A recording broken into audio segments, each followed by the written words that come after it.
Hi, and welcome to the Skincarma Pod. I'm Carmine, the creator and voice of the Skincarma blog.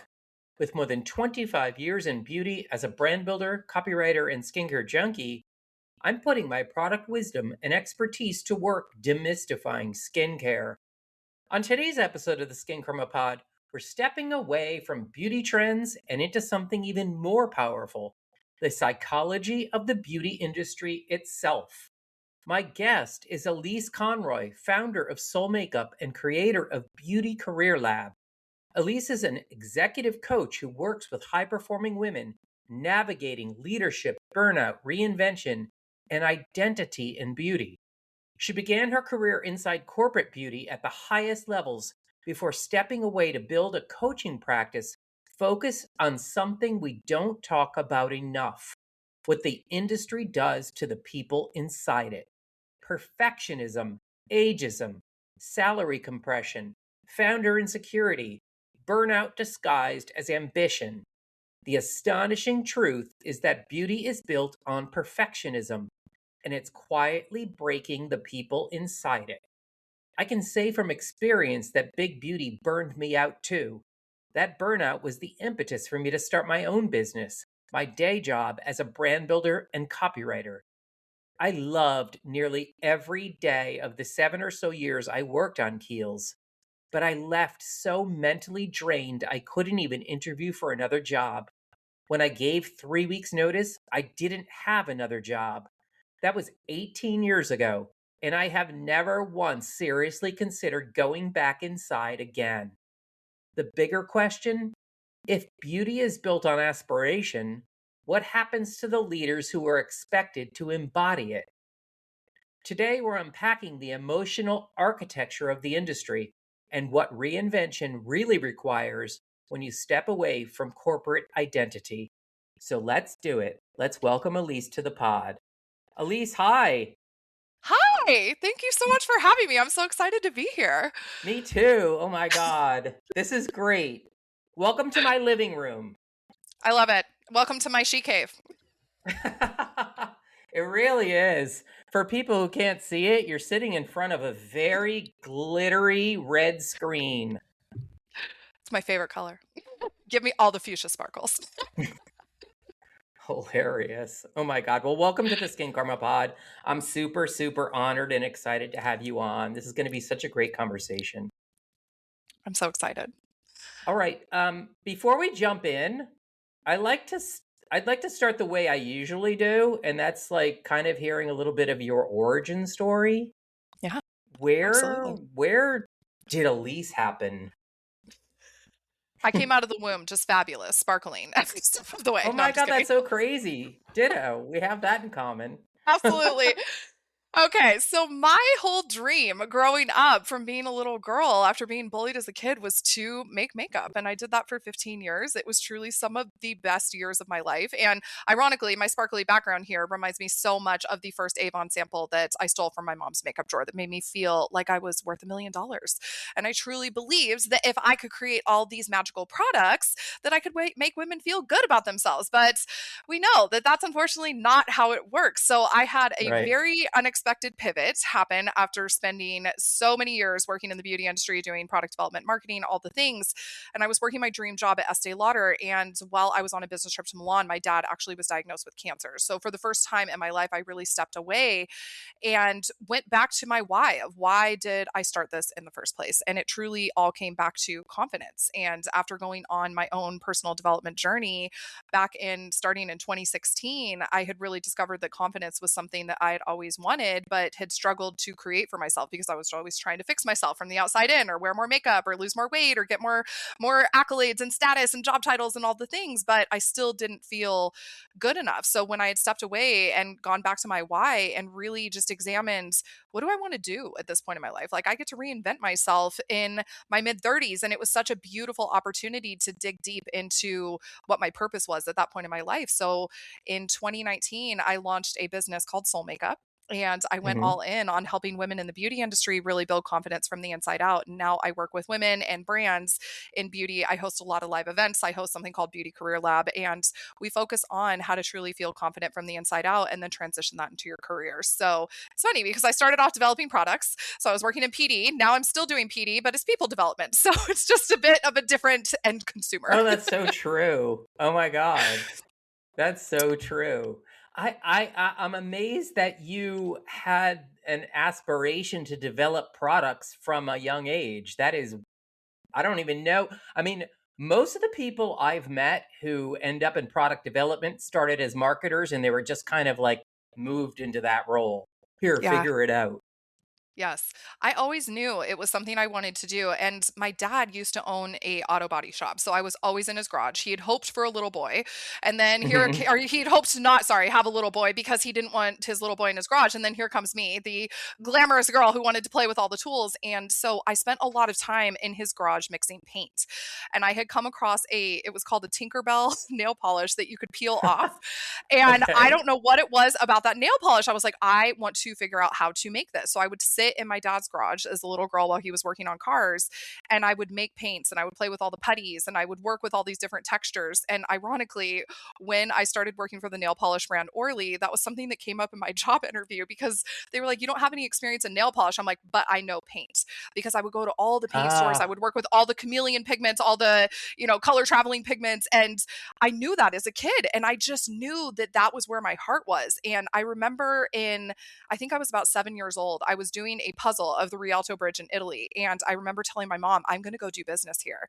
And my first Cosmoprof Bologna trip that I ever took, I went to Venice and I'm standing on the Rialto Bridge. And I remember calling my mom and I was like, I've made it. But I just knew as a little girl, this is what I wanted. And it's funny, my whole life, my friends would tell me, how do you know? Like, how are you so clear on what it is that you want to do? I'm like, I just know this is what is meant for me. And it was such a dream come true and truly some of the best years of my life working in beauty until it wasn't, right? Until it really got to the point exactly. of Yeah. doing big business and it was just about the money and it wasn't about the artistry, it wasn't about the people. And it was like, but wait, where did the soul of this go? Right. Well, let's jump into that. The beauty industry is built on aspiration and image, Yep. and that creates an environment where perfectionism isn't optional, it's structural. Yep. How does how did perfectionism show up in your own corporate career in beauty? In every way, shape, and form. It ruled me. Mm, There was no option for me other than perfect. And I think mm, that that was why I went through such a horrific burnout in 2018 because there was no finish line on perfectionism. Nothing was ever good enough. And here I am sitting at the pinnacle of my career, making all the money, flying first class all around the world, having everything I'd ever wanted in my life, every single dream coming true. And yet here I am telling myself a story that it still wasn't good enough. And I just truly believed that anything other than perfection wasn't an option. And that's what working in the beauty industry really indoctrinated me to believe because there were so many times if I didn't have my makeup on before a meeting, somebody would tell me to go put my face on because I didn't look good enough. Right. So, of course, I yeah, started creating these foundational beliefs in myself that I had to be perfect. And if I wasn't, then that was failure. And once again, failure wasn't an option for me. And it really created an unhealthy relationship with myself because I couldn't ever get to the point where it was enough. And I really had to examine why. Like, who set my definition for perfect? Who set my definition for success and failure? And ironically, I teach a formula now to the women that I work with that's called SPF. And my acronyms die hard. I can't get away from my beauty roots here, right? But it's defined as success, perfection, and failure because for most of mm, us, what was modeled for us growing up through marketing, through movies, through TV, through advertising, all the things is we're supposed to look a certain way. We're supposed to achieve at a certain level. And if that doesn't happen, then you're not enough. And so it creates this idea of what we are supposed to be and the boxes that we're supposed to check. And for most of us, it's not realistic. And when I really yeah, sat down and redefined my definition for all three of those things, it changed my life because it put me back in control over how I saw myself, how I thought about myself, what I wanted success to look and feel like. Because up until that point, I was just trying to live the American dream, right? It's like live in the certain area code, have the certain car, make the certain amount of money, have the certain job title. But once again, at the end of the day, it was still eating me alive because I had all those things and it still wasn't perfect. And I kept doing what most high achievers do and high performers do is once I achieved that, I would move the bar. So then right. it still wasn't good Yeah, enough because now I'm on to the next thing of I need to make more money. I need a higher title here. And it was exhausting. It was absolutely exhausting.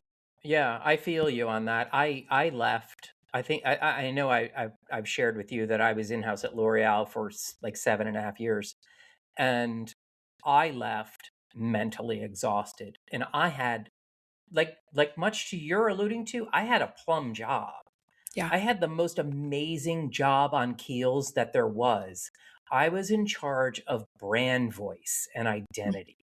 And that brand was a gem, when I was working on it in-house. And I loved my coworkers for the most part, the ones who were equally passionate.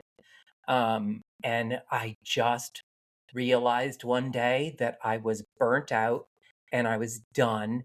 And as much as I loved the brand, I had to leave. And Yeah. I gave 3 weeks notice. I had no job. I had no idea what I was going to do. I had no mental capacity to even interview for a job or pursue another job. And I'm assuming that's not a unique situation. No, Yeah. unfortunately, it's not. And even if we look at the market of what happened in 2025, over 17,000 jobs eliminated in the beauty Hmm. industry. And these people, for a lot of them, were at the legacy brands. Like I think of Estee Lauder, 7,000 jobs, Unilever, 6,000 jobs, Yeah. Shiseido, 3,000 jobs, Coty, 700 jobs. And these type of environments are really challenging. And for so many people in the beauty industry, they found themselves out of a job overnight for the first time in their life. And they had all the success. They were working for all the brands. They had the notoriety. And yet here they are in a place where they are so burned out. They don't know where to turn next. And that was such a foundational piece of why I created Beauty Career Lab last year, is because people didn't know where to go and they didn't have the answers, but they knew that they were struggling. They knew that they felt misunderstood. They knew that they didn't have a support system. And in less than a year, over 900 people came through Beauty Career Lab. And then I had my first live event in January, and it was explosive because these type of conversations about burnout, perfectionism, imposter syndrome, fear of failure, fear of judgment, they weren't common. And I didn't have anybody to show me the way growing up in this industry. And I didn't have a safe space to talk about those type of things, because then it was me that was the problem if I did talk about that, because everybody was hiding Yeah. how insecure they felt and everybody was hiding that they were riddled with self-doubt and fear. And being able to be in a space now to facilitate real conversations and create real change in an industry I love from the inside out is truly one of the most remarkable dreams that I've ever lived. Because for people like you and I, we had to suffer our way through. Right? We didn't have Yeah. anybody to hold our hands and anybody to give us a healing process. And it's so hard when you are doing everything right. But yet, Hmm. once again, you're still burned out. You're still feeling like it's not enough. It's like, okay, hold on. What is really going on here? And I know you I lived was that as well. nourished. I was nourished a week ago. What the Yeah. hell just happened? Right? It's such a Yeah. shock to the system and you don't know what to Yeah. do next. And I've just seen so many people's confidence absolutely rocked. And it devastates me because nobody had confidence teachers growing up. Nobody had career coaches to show them Yeah. how to pick up their pieces and put it together and then do something and actually thrive on the other side of that. Versus where a lot of people struggle is they don't unpack the suitcase that you and I have chose to unpack, right? Instead, they just Hmm. bring that baggage into their next job and wonder why they just keep repeating the same thing. But look, we just repeat what we don't treat.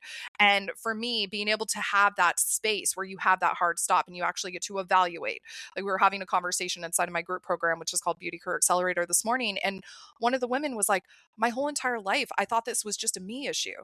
And now I'm realizing through being in community with other people that this is not just a me issue. This is a systemic issue of an industry where people are set up to fail. And I want to Yeah. fix that. There's a lot of my listeners, probably the vast majority of my listeners are in beauty. A lot of my listeners are brand founders or, beauty executives. What are the early warning signs? I'm sure you talk about this. Like, we shouldn't be getting to the point where we're running screaming from the building. Yeah. Or, I have friends who have witnessed people just completely unravel in the workplace and leave and never come back again.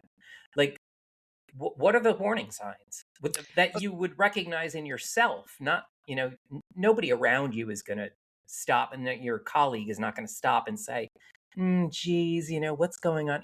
Like, it's too cutthroat. Yeah, it's such a good question. And I love that you asked this because I wish I could have known the warning signs for myself.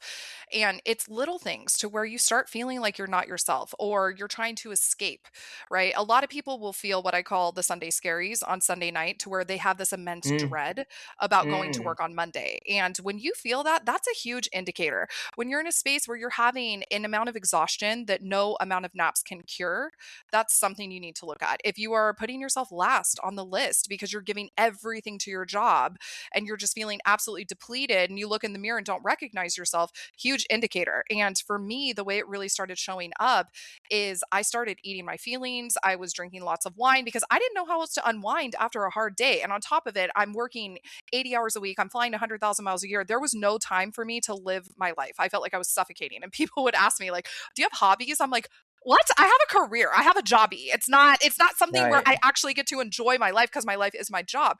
And I think we lose our identity in that. And for me, it started manifesting in a lot of weight gain. I was over 200 pounds. I was eating and eating and eating because I had a 3 to 5 hour commute every single day. So I didn't want to have, energy to go home and cook. So I would drive through McDonald's and I was having panic attacks every single day. I had immense amount of stress. I had acne everywhere. And I remember getting to a point where I just looked in the mirror and I'm like, what happened to you? Like the sparkle in your eye is gone. And usually by that point, we're already in such severe burnout that we've missed the boat on treating it. And people come to me and they're already at that space. And I want anybody listening who might notice where you start to not feel like yourself, where you start to feel like your job is consuming you, you are living with that dread. Those are warning signs. If you're having health related issues, like I had a really powerful conversation with somebody who had called me and she's like, I just got out of the hospital. And I'm like, for what? And she's like, well, they told me it was stress and she had shingles. And I'm like, Mm, at what point is your bottom? Like, at what point you've worked for this company for 20 years? Is the bottom death for you? Because then by that point, it's too late. And I always consult people and say, if you were on your deathbed when you were 80 years old and you were looking back at this point of your life, would you be happy to live this? Would you be proud of the way that you're living? Would you feel like you are thriving? Because if you're in a place where you're just surviving, then what's the point? And people are so scared to leave, especially in this economy, especially in the beauty job market. But job hugging is not doing us any favors. You have to believe in yourself. You have to trust yourself to know that there are infinite amount of opportunities available to you. And I think that there's this idea in beauty where there's this gatekeeping of like there's not enough for us, so we have to hoard the opportunities and not share. It's yeah. just not Yeah. true. There are opportunities that are available to you, but if you don't believe in yourself, if you're so burned out you can't even get your resume updated and you're so in this idea of scarcity that you can't make it somewhere else or there's not going to be enough, so you better just stay where you're at, that's not helping you. So I think those are some early indicators. But most people who come to me, they already know. And if you know and you're just Mm, denying it, you've got to get honest with yourself because your body is telling you everything you need to know. And it's whether you listen or not that determines what happens next. yeah. Let's shift to ageism in beauty because that's a whole right. That's a Yes. whole different like topic in Yeah. and of itself. Probably could be an entire podcast on just Yes. that. But it's prevalent in beauty. I don't know. I haven't been in other fields for a very long time. Yeah. I would imagine it's more prevalent in beauty than it is anywhere else. Like beauty sells youth. Hmm. So many experienced leaders, people in the room driving the brand identity and the marketing and product development are women over 40. There's Hmm. a youth culture on many brands today. Like the whole mentality behind Kiehl's has shifted. The whole target audience is a 22-year-old girl. And those are the people with the voices in the room. But there are brands where that's not the target audience, where Yeah. women in their 40s, 50s, and 60s feel over. Right. What are we seeing this systemic ageism in the industry now? Is it different now than it has been before, or is it just that we're talking about it? Yeah. I think it's definitely something that is becoming, and thank God it's becoming a bigger conversation because so many women have arrived to me in their 40s, 50s, and 60s. And they're like, my career's over. I am at a place where I was making 150, 200, $300,000 a year. And now I can't get that because people think that I'm a dinosaur. And I'm like, okay, look, you're not a dinosaur. To Mm, me, the women who are in their 40s, 50s, and 60s have the most valuable wisdom to offer. But if yeah. we're selling ourselves this lie and the story worry that I'm too old, I've aged out. And look, beauty, I'd be lying if there wasn't an ageism problem in beauty, right? And I remember being 29 and people telling me, "You're doing so good in your career, you're killing it." And the second I turned 30, they were like, "You got to step it up, Elyse." I'm like, what? Yesterday was my, I was 29 and I was killing it. And now all of a sudden I'm a dinosaur that's aging out. Or people looking at Hmm. me being like, "You're in your 30s now. When are you going to start getting Botox?" I'm like, whoa, whoa, whoa. So it is 100% something that happens. But I treat this from my work as a mindset, right? Because it's a self fulfilling prophecy. If you think to yourself, "I'm too old," then you are going to believe that you are too old. And if you go into a job interview and you're trying to command a higher salary, whatever it might be, but you're under the influence of that belief, they're going to feel that energetically from you. And we don't ever want to create those self fulfilling prophecies in our mind because it will absolutely show up in our results. So I really love to challenge women to see the value of their years of experience and to understand the value and the monetary value of that wisdom that no one else could bring to the table. And I also encourage everybody, regardless of if you are in your 20s or if you're in your 80s, keep learning and growing because all that does is make you more valuable. And where so many women and people in beauty sell themselves short is they stop learning. So then they Yeah. do age out because Yeah. they're not advancing with the technology. They don't know what is relevant anymore. And I watched that happen with somebody who as social media was coming in and influencers are starting to coming in and they're still doing traditional PR and doing desk sides, they did age out, but they didn't grow with the times. So I think Hmm. as long as you really believe in yourself, you know your value and you're constantly pouring into yourself in terms of learning and growth, then once again, there's no finish line on our careers unless you decide there is. Yeah. We talk a lot. You and I share this, this big beauty mindset, and we've both worked in house on big beauty conglomerates. But there's a whole group of people that are at independents, that are at small startups. Founders in particular. I speak to founders a lot on my podcast. Yeah. I don't want to name names, but there's a founder on a brand that I'm very, very fond of. She's a co-founder, and I ran into her at an event um, in LA last October. And I said, "Hey, what's going on? Things are going so well with the brand." And she said, "Actually, I made the decision to step away." And I'm like, "You're the founder of the brand. Like, how is that even possible?" And she talked about how she lost herself, and she just lost her connection to the brand, and she literally burned out on her own brand. Yeah. And so how do you see founders like projecting their own identity wounds into their companies and into their jobs and finding themselves burned out?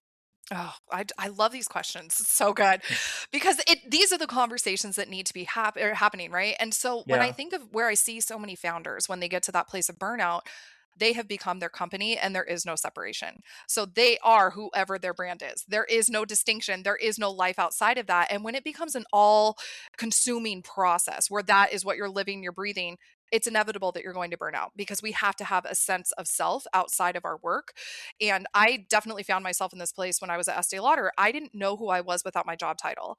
And I would go to introduce myself and say, "Hi, I'm Elyse. I'm a product developer." And I found a lot of pride in that. And I felt a lot of status in that. And I loved the way that people looked at me when I told them what I did.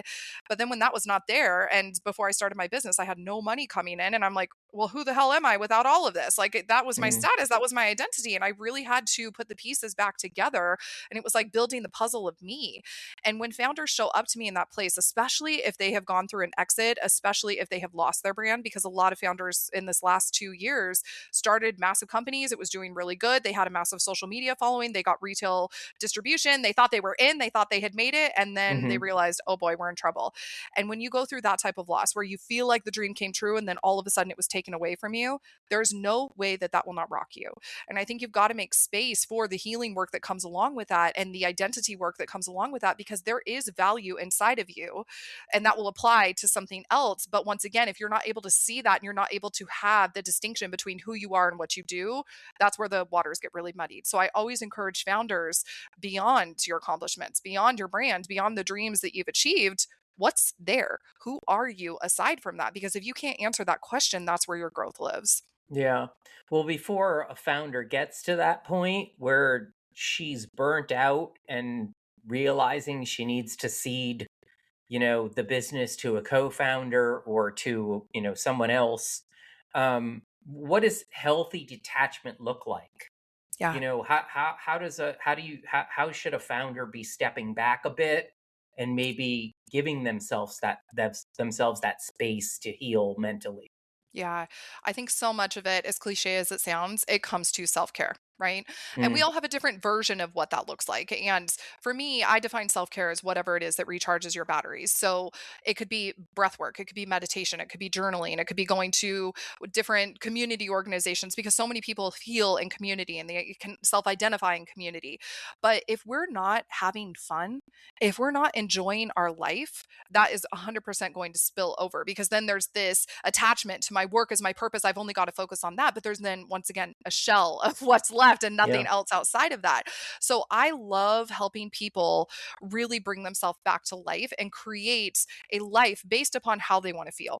Because we are all in charge of being the architect of our own life. But if we don't know how we want to feel every single day, but you don't like how you feel, then start with how you want to feel. And for me, when I built my business, I just wanted to feel free. I was so Mm, confined to my desk and I was stuck there from 9 to 5. I hated being in 40 hours of meetings per week because it sucked my soul out of my body and I felt like I was losing me brain too. cells Yeah. every 5 seconds, Yep. right? And I was like, this is not my best life. Like on paper, it looks real good, but thriving, this is not what I identify as thriving. And I was like, okay, if I was in a place where I could write my own job description, where I could architect my life and it was truly my next level dream life, what would that even look like? And it was Yeah. freedom. It was being able to go to Trader Joe's on a Tuesday afternoon. It was being able to go on a hike, and being able to not be chained to a desk and wearing these golden handcuffs and being bound by so much politics and corporate red tape. That did not feel fun. And so when I started looking at that, I was like, okay, if I was, instead of being so financially abundant, if I was time abundant, what would I even do with that time? Yeah. And I was thinking, it's like I bought my house in 2016 or 2014, and then I got my job at Estee Lauder in 2016. I was never here to even enjoy my home. I was like, I have a closet I can do cartwheels in. I have a massive spa bathtub that I never even use because I don't have time. And so I really was able to redefine what I wanted my life to feel like based upon the foundation of freedom and having time luxury because that was never something that was available for me. And I remember working with a healer and she's like, "You're going to quit your job at Estee Lauder." And I was like, "You don't know who I am. We don't Right. quit things. This is my dream." And she's like, "But aren't you already failing because you're not happy? You're not fulfilled. You're not purposeful." And I was like, "Okay, well, thank you for attacking me with truth. I appreciate that." But also, she handed me my power back in that moment and she gave me an exercise. And it was so frustrating at the time because I was already, once again, so burned out. I had a million projects I was working on. And she's like, "I want you to get quiet." And I was like, "Quiet? We don't do quiet. Like all I do is more, more, more. I overthink for a hobby, right? Like Yeah. that was all I did." And so she's like, "I want you to go sit outside in your backyard that you want to live in so much that you tell me I never have time to use this beautiful backyard. And I want you to go stare at a leaf for an hour." And I literally laughed out loud. I was like, "You are insane." I was like, "I'm the busiest person." And she's like, "Well, then stop wearing busyness as a badge of honor. You've made it your identity. You've made it Mm, your fuel. And you have to stop looking at yourself like that." And so I think the first time I did that exercise, I made it about 60 seconds. And I was like, "This is so stupid." But I did feel better. And I was like, "Okay, well, next time, maybe it'll be 5 minutes that I can make it going out and looking at the sleep." And now I'll just go sit in my backyard for hours on end, just dreaming and staring out into space and just having that quiet time for myself because that's when my $1 million ideas come. But I didn't know how to be quiet. That was a skill I actually had to build because for me, it was so much noise. It was more, more, more. It was go, go, go. And if I wasn't doing that, it felt almost like unsafe in a way, like an unsupervised toddler running around with scissors in my brain if I was left alone to my own thoughts and devices. yeah. But Yeah. when I was traveling so much with Estee Lauder, I'm going to Italy back and forth, I'm going to Belgium, and I'm on planes for 10 to 15 hours by myself. So I had to learn how to get still and I had to learn how to get quiet. And that was really where my next level dream was built. Yeah. It's interesting. It's almost like a safety mechanism where Yeah. we fill our minds with clutter and noise, and our activities are constantly, everything's constantly going, and it's all to avoid the silence, because in the Yep. silence is when the truth comes. Hmm. And I have this fail safe, really, in the morning. Like, I'll come back from the gym and I'll be listening to this really incredible podcast, and I'll get back to the apartment and the podcast isn't over and I want to keep listening to it. But the last thing I will do is turn on that speaker because I need peace and quiet. Yeah. And, part of that is because I don't want to disturb the cat. But at the same time, and it happened this morning. I was thinking I was going to get in the shower, and I was like, had to resist finishing this one podcast episode because I was so engaged by it. And I'm like, no, the shower is the time to think. Mm, That's not the time to play music. That's not the time to hear other people talking, yeah. right? Like, I do so much thinking in the shower, and sometimes even that is more noise than it is sitting in silence and hearing, the water rolling over you. And it's such a fascinating, it's kind of a discipline that you need to have. And you need 100%. to be able to trust yourself and allow yourself the grace to sit and look at a leaf. Yeah. I think an hour is a long time. It was really hard in the beginning. Yeah, I think you can get the same in 15 minutes. Yeah. But I love that. I love that you mentioned that. That's really going to stick with me. Yeah, I think for so many of us, we're taught to fill the space, right? And we live in a Yeah. society where we run from our emotions versus treating them. And for me, I was a professional stuffer, right? It's like stuff this Mm, down as far as it can go, and that helped for a certain amount of time until it didn't. But I never understood that you can't outrun your feelings. And I remember being in a place where I was like, okay, if I just really tuck this one away in the closet and I just run from it, I'm going to be able to hide from this one forever. No, it always found me. And I got to this point where I'm like, this is a problem. Like, if I can't feel insecurity and I can't feel self doubt and I can't feel fear, and this feels like almost like death to me when I'm feeling these feelings, like, maybe I should look at this. And that was a profound moment in my life because I couldn't sit in silence. I couldn't deal with the thoughts. I couldn't focus on the problems. I never dealt with my past pain. I just tried to outrun it all. And that actually came through traveling. And it was so interesting because mm, I've been now over 40 countries and I would be in Asia, the farthest away. And then my feelings or my problems would still find me. And I remember when I was at Estee Lauder, my husband and I had taken this insane trip to Grenada in the Caribbean. And all of a sudden, I'm like, okay, I'm not going to look at emails on this trip. But I was addicted to filling the space. I was addicted to being needed. I was addicted to this idea that the world's going to not, the world can't continue if I'm not checking emails, whatever. Like, I was just so obsessed with work. And we're having this beautiful dinner on this gorgeous beach with crystal clear waters. And all of a sudden I start fighting with him over cold French fries.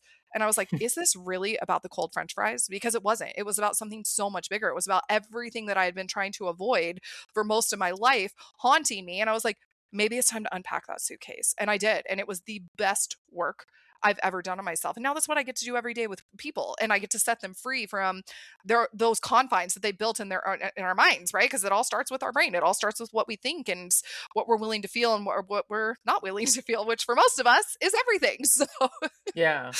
How do you approach that? So let's say an executive in beauty comes to you and they're feeling stuck but successful. Like, that's kind of the playbook.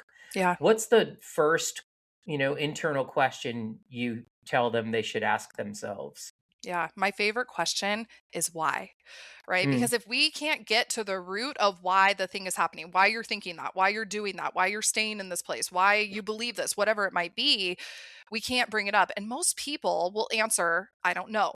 And this mm, is where I love to challenge because our brain will receive I don't know as an answer and then it will never go deeper. So you never actually receive the benefit of asking yourself why if you believe that you don't know, and you'll always stay at the surface. You'll never get to the root cause of anything. And I remember when I left Estee Lauder, my answer to everything was I don't know. It was, who are you? I don't know. What do you want for lunch? I don't know. What makes you happy? I don't know. And then I started having to question, why am I choosing to answer all of this as I don't know? What do I know? What do I need to learn about myself at this point? And that was where I started putting the puzzle together. So I love starting with why. And why do I believe this is one of the most important things to understand. Because, for example, let's say you are stuck in a job and you believe that there's not going to be anything else there for you, and you're not actually going out and actively looking, or you're not networking. Why do you believe that this is the best opportunity for you right now? Why do you not believe that something else that is better for you is right on the horizon? Because if we're choosing to stay stuck, it is a decision. And we have to Yeah. understand that. Why are you choosing this for yourself? Why are you feeling this way? Because what a lot of people don't understand about how our brains work is our thoughts create our feelings and our feelings drive our actions. So, based on how you feel, it's going to determine what you do next, right? So, what you do and don't do, and based upon what you do is going to create the results that you have in your life. So every result that you have in your life begins with a thought. So if your thought is, I'm not good enough, so I have to stay here. Okay, why do you believe that? Because you're one thought feeling combination from a totally different life. But if you're not digging into that and you're not choosing to open up Pandora's box and see that, you're not going to get the result that you want in your life. Yeah. Before we move on to my favorite part of the episode, which is the lightning round, I want to give you an opportunity to talk about Beauty Career Lab and perhaps, if there's people listening and they're hearing you as like they're thinking this woman could be my savior. She's speaking exactly what I feel I need. How do they go about engaging you, and what does the program look like? Like, what would that look like for them? Yes, such a good question. And I'll tell everybody listening, I'm not going to be your savior. You're going to be your savior, right? And I think that was where I got it wrong for so many years. I'm like, somebody's coming to save me. And I'm like, nope, look in the Hmm. mirror. That's who's going to save you, right? But for Beauty Career Yay. Lab, it's really one of the most beautiful communities. It is not a community that is typical in this industry, and that's intentional, right? I don't do mean people stuff. We don't backstab. There's no gatekeeping. It's all about getting clear. It's all about building confidence, and it's all about community. So I really believe in accessibility. So every single month on the last Friday of the month, I host a free virtual session. It's 90 minutes long. It happens at 12 p.m. Pacific time, so anybody can join. And we basically just coach through whatever's happening in your life and your career to get you to your next level. So that is the free opportunity for anybody to join. You can just go to soulmakeup.com. You'll see the next opportunity, but this next one is happening in 2 days. So Mm, that is what happens at last Friday of every month. Now, I do a live event, so that is what just happened. The next one will be in January of 2027, so we're a bit a ways mhm. away. But I bring on guest speakers. We did networking activations. I love hosting networking events because I truly believe your network is your net worth. And in beauty, it runs on relationships, so it really is about who you know. So I love helping people get connected. And then if you do need deeper assistance, what I offer is a group program called Beauty Career Accelerator. So this is where we go super deep into mindset. We do a lot of career development. We do a lot of confidence building. And this is for women who are really ready for a deeper level of support. So the next time that is enrolling is in May. Okay, great. And I'll drop the link to your site into the show notes, Thank and of you. course, links on how people can get a hold of you, can connect with you. All right, Yeah, so let's LinkedIn move is the on best way. to yeah, let's move on to the lightning round. First, my favorite question: something you believed early in your career that you no longer believe. Yes, that I needed to be perfect to succeed. Eh, Mm. total lie. I've noticed at this point in my life, the more imperfect I am, which is so counterintuitive to the conditioning that I Yes. received growing up in beauty, right? The more imperfect I am, the more vulnerable I am, the more people love me. And it is so confusing. But now I just So see that true. being an imperfect human is truly what's perfect because none of us are perfect, right? And the more that we subscribe to this lie, the more that we suffer. So to me, just perfectionism is an illusion. It's just your brain's way of trying to keep you safe from failing, from being judged, from being disliked, from being unlovable, whatever it might be, right? So for Yeah, me, the more imperfect I am, the more I succeed. love it. A leadership skill you had to learn the hard way. Ooh, really learning how to communicate. So I received feedback at one point in my career, and I'm not proud of this, but I knew I'd only learned how to lead like a man. I hadn't found my way yet, and I was very young. But the feedback I had received is that my communication style was like a bulldozer that left bodies behind. And I was like, well, that's not good. So I really had to learn what motivated people and what they needed to feel seen and to feel understood and to truly feel supported. And once I learned how to just relate to people as a human, not as a boss, not as a leader, not as anything else, just human to human, it really removed so much of the walls that people build up because now I can just see you. Like, okay, if you're motivated by money, cool, let's figure out how to get you promoted. If you're motivated by truly being heard, okay, let me give you a spotlight in a meeting. And being able to see people and understand their fundamental needs was profoundly life changing for me as a leader. Hmm. Wow. A myth in beauty that you would like to bust. Oh my God. So there's so A many, myth right? and beauty that I would like to bust. Okay, you might have stumped me on this one. It is so it's rare that I'm speechless. A myth and beauty that I would like to bust. Can we come back to that one? Yes, of course. I'm Talk so to I'm still stumped on this one. A myth and beauty I'd like to bust. Okay, hold we'll come back to this one. We'll come back to it. You can dial back in. Yes. Oh my god. What's your skincare routine like? Okay, La Roche-Posay, I love their acne wash and their tourmaline no, not tourmaline, I can't think of the moisturizer, it's the one that everybody is obsessed with. I use those 2 products, that's it. Literally my whole entire life been on a mission to find the right 45-step skincare routine, and all I ended up doing was getting more acne and my skin just being angry with me for so many products on my face. Since I have just started using those 2 products, my skin is so clear, it's so smooth, my pores are smaller, and my skin is like, thank you for not inundating me with all these products that I didn't need. So I just keep it simple. Yeah, 2 products, that's it. it's kind of crazy. I was religious about washing my face in the morning, and washing my face sometimes 3 times a day.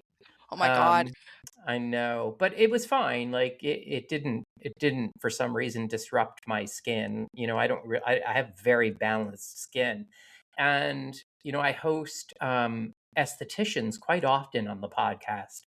And I had hosted Angela Callia on the pod a few weeks ago, and I feel like what Angela Callia says about her skincare routine should be gold to everyone listening. And I don't remember how it came up. I don't think I asked her directly. I think she offered it that she does not wash her face in the morning. And I Mm, was like, wait a minute, you really, really, Angela, you don't wash your face in the morning? She goes, absolutely not. If you're applying something to your face at night that needs to be washed off, 7, 8, 9 hours later, that makes no sense. And great I point. realized she was right. And I stopped Yeah. washing my face the very next day. And yeah, like I get up and I'll splash my face with water and pat it dry and, immediately layer a serum or two on my ordinary eye depuffer caffeine eye serum. And then I'll go to the gym. And when I get back from the gym, I'll wash my face, but I'm not doing that, twice in the morning. And I really feel like it's made a difference. I love that. It's so being simple and consistent, I think, is the key. And of Yes. course, wearing sunscreen. Right. And also, who has time for the 45-step skincare routine? I Well, feel like yeah, so many more no multifunctional one. products are coming out at this point, and thank God, because I don't got time for that. I need to go Yeah, no one stare at has my leaf for an time. hour. No one has time, and it's in fact a waste of time. It's a waste Exactly. of time and a waste of money. Yes. Um, if you could redesign corporate beauty culture overnight, what's the first thing you would change? Oh my God, the hierarchies and the red tape of what it actually takes, because there's so much fear in some of the legacy brands to where if Yeah, you speak up, if you go against, if you actually have an original thought, right?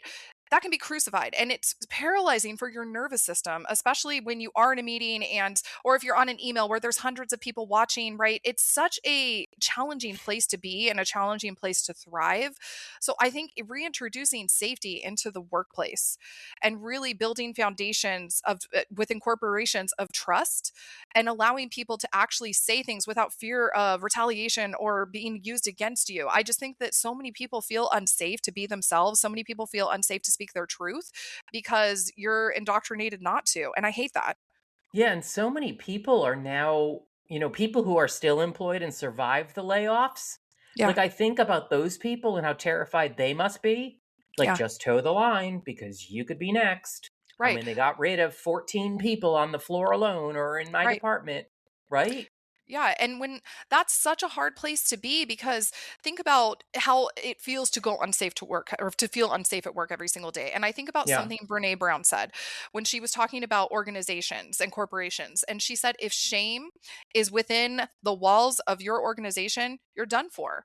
And so many of these companies use control or fear based leadership to get what they want. And this brings me to the myth, right? I have my answer for this. there you We go. can't create success alone. We can't create success in controlled environments, right? So I want to see more corporations leading authentically and not using fear based leadership and not shaming their employees for having ideas or being different or going against the norm. Because for so many people, that's where they are silenced. And they adopt these beliefs of, well, I can't speak my truth and I just need to work harder and put my head down and I need to not rock the boat or make any waves. That's not doing anybody any favors. And these are the brands that I see dying overnight. And this is something I'm hosting a happy hour going into Makeup LA, where it's all about connection.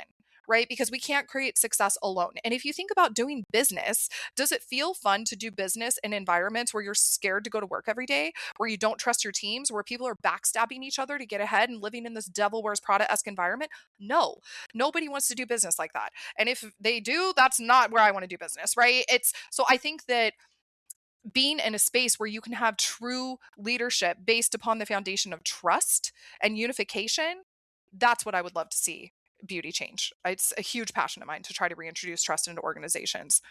Yeah.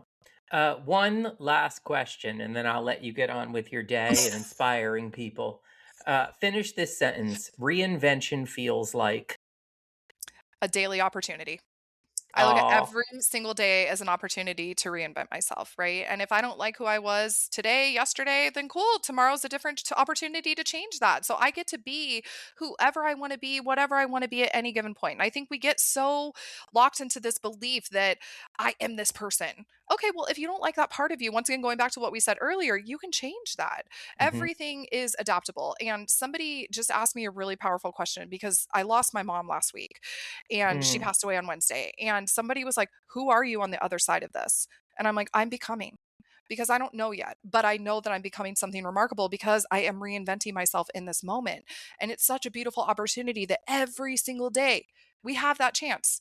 But so many people don't take that opportunity because they think, oh, this is just who I am. This is just who I'm supposed to be in this life. No, you get to change that. yeah, that's a beautiful place to end. Thank you. That's true freedom. Yeah, Yeah. absolutely. Thank you, Elise. Thank you so much for having me. This was so fun. You've inspired me. Oh my gosh. I wish I could hug you. Aw. All right. Well, when I come to LA, you will. Yay. Again, I'll drop links to for everyone to be able to connect with Elise into the show notes. Thank you so much. Thank you again for having me. It was an honor to be here. Ciao. Bye. All right. Thank you for listening to the Skin Karma Pod. Find more insights, real talk, and reviews of my favorite skincare products on the Skin Karma blog at skinkarma.com. And if you're listening on Apple Podcasts or Spotify, please rate and review this episode. It helps me to reach more listeners. Ciao.